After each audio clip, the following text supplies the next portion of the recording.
আসসালামু আলাইকুম রহমতুল্লাহ। 28 জানুয়ারি 24 ঢাকায় জামাত নেতাকর্মীরা যা করলো কাজটা কতটুকু ঠিক হয়েছে? টক অফ দি কান্ট্রি যৌক্তিকতা বিশ্লেষণ। দর্শক, আপনারা জানেন পূর্ব ঘোষিত কেন্দ্রীয় কর্মসূচির অংশ হিসাবে আজকে 28 জানুয়ারি ঢাকায় জামাত ইসলামী, বিশেষ করে ঢাকা মহানগর উত্তর, দক্ষিণ করবে তারা ডেফিনেটলি। জামাতের কোনো কর্মসূচি তারা বাদ দেয় না, কাজা হলেও করে, অথবা কৌশলের অংশ হিসাবে ঘোষণা যেদিন থাকে তার আগেও করে, তার আগেও পরেও করে। ঢাকা মহানগর উত্তর জামাত ইসলামী বিপুল সংখ্যক নেতাকর্মী নিয়ে রাজধানী মিরপুরে শোডাউন করেছে, বিক্ষোভ মিছিল করেছে এবং সরকারের বিরুদ্ধে কঠিন বক্তব্য দিয়েছে। ডক্টর রেজাউল করিম, জামাতের অন্যান্য নেতারা স্লোগান দিয়েছেন। তো সেখানে একটা ঘটনা, ঢাকা মহানগর উত্তর জামাত ইসলামীর বিক্ষোভ মিছিলে টক অফ দ্য কান্ট্রি হয়েছে এবং ব্যাপকভাবে আলোচনার জন্ম দিয়েছে। এবং এই ঘটনার একটা তাত্ত্বিক তাৎপর্য আছে, যার ফলে এ বিষয়ে আলাদা আলোচনা করার প্রয়োজন মনে করছি। যদি অন্যান্য আলোচনার ভিতরে এই বিষয়টা ছিল, তারপর আবার আলাদাভাবে একটু যৌক্তিকতা বিশ্লেষণ করা জরুরি মনে করছি। বিশেষ করে জামাত শিবিরের লোকজনের জন্য এই বিষয়ে দৃষ্টিভঙ্গি ক্লিয়ার করা দরকার, না হলে আরও বড় বিপদ হতে পারে, ঝামেলা হতে পারে। ঘটনাটা কি, আমি মানব জমিন থেকে একটু ঘটনাটা আপনাদেরকে পড়ে শোনাই, তারপর এটা বিশ্লেষণ করছি। পুলিশের থেকে কর্মীকে যেভাবে ছিনিয়ে নিল জামাতের অন্য কর্মীরা, ভিডিও দিয়েছে যে কীভাবে নিয়ে গিয়েছে, কিভাবে নিয়ে গিয়েছে এটাও ইম্পর্টেন্ট, আপনারা ভিডিওটা দেখবেন। রবিবার সকালে রাজধানী মিরপুরে বাংলাদেশ জামাত ইসলামী ঢাকা মহানগর উত্তর বিক্ষোভ মিছিল করে। বিক্ষোভ মিছিলটি মিরপুর 1 গোল চত্বর থেকে শুরু হয়, নগরের বিভিন্ন গুরুত্বপূর্ণ সড়ক প্রদক্ষিণ করে টেকনিক্যাল মোড়ে গিয়ে সংক্ষিপ্ত সমাবেশের মাধ্যমে শেষ হয়। সমাবেশ শেষে পুলিশ জামাতের এক কর্মীকে আটক করলে জামাতের অন্য নেতাকর্মীরা পুলিশের কাছ থেকে ওই কর্মীকে ছিনিয়ে নেয়। পরে জামাতের দাবি পথচারী সহ তাদের অন্তত 5 জন কর্মী গ্রেপ্তার করেছে। যাক, একজনকে ছিনিয়ে নিতে তো পেরেছে, এই ছিনিয়ে নেওয়াটা কতটুকু যৌক্তিক? কয়েকটা দৃষ্টিভঙ্গি মনে রাখবেন। আমরা নিরপেক্ষ অ্যাক্টিভিস্ট বা বিশ্লেষক হিসাবে আপনাদের অবগতির জন্যে, কনসিডার করার জন্য উপস্থাপন করছি। আপনার সংগঠনের সাথে আলাপ আলোচনা করে এগুলো সবাইকে শিখিয়ে দেবেন। প্রথমে মনে রাখতে হবে, জামাত শিবিরের লোকজন তারা দেশপ্রেমিক সুনাগরিক, তারা রাষ্ট্রকে মানে, রাষ্ট্রের আনুগত্য করে, এটা আপনাদের সবাইকে বিশ্বাস করতে হবে। এবং তাদের গঠনতন্ত্র বা জামাতের নেতারাও বলে রাষ্ট্রের প্রতি তাদের কমিটমেন্ট আছে, দায়বদ্ধতা আছে। তারা দেশের সংবিধান মানে, বরং সংবিধানের কোনো ধারা পরিবর্তন করতে চাইলেও সেটা সাংবিধানিক প্রক্রিয়ায় পরিবর্তন করতে চায়।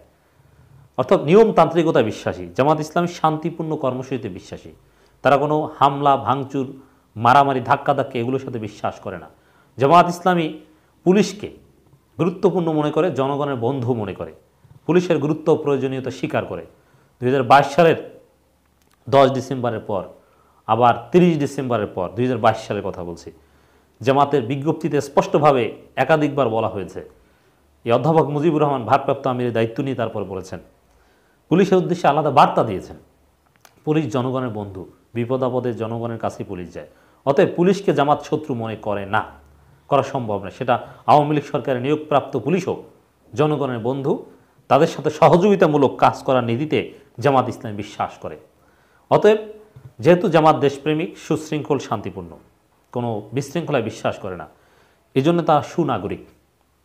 একজন সুনাগরিকের বৈশিষ্ট্য কী, এটা শিবির শিখায় তাদের কর্মীকে। সুনাগরিক আইন মানবে, আইন বাস্তবায়নে সহযোগিতা করবে, নিজে আইন লঙ্ঘন করবে না, অন্যকে আইন লঙ্ঘন থেকে নিরুৎসাহিত করবে। এ কারণে সুনাগরিক হিসেবে জামাত ইসলাম সবসময় পুলিশের যৌক্তিক কাজগুলোতে সহযোগিতা করবে, এটাই স্বাভাবিক। অতএব পুলিশ যদি কাউকে গ্রেপ্তার করতে চায় যৌক্তিকভাবে, আইন অনুযায়ী, তাহলে তার কাছ থেকে আসামিকে ছিনিয়ে নেওয়া এটা কিছুতেই ঠিক নয়।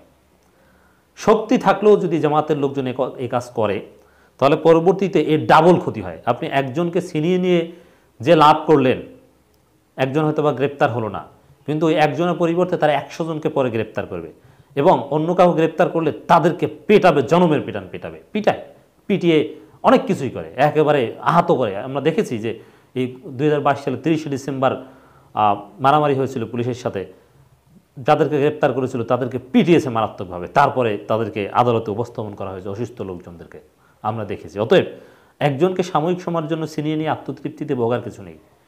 কারণ এতে পরবর্তীতে আরও বেশি ক্ষতি হয়।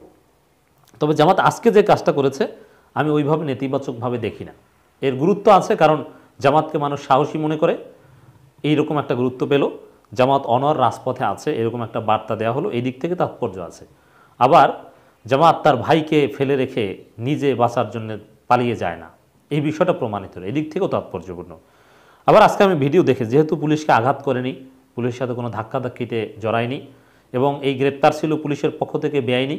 আইনি গ্রেপ্তার হলে জামাতের কেউ যদি কাউকে ছিনিয়ে নেওয়ার চেষ্টা করতো, আমরা জামাতের লোকজনের সমালোচনা করতাম।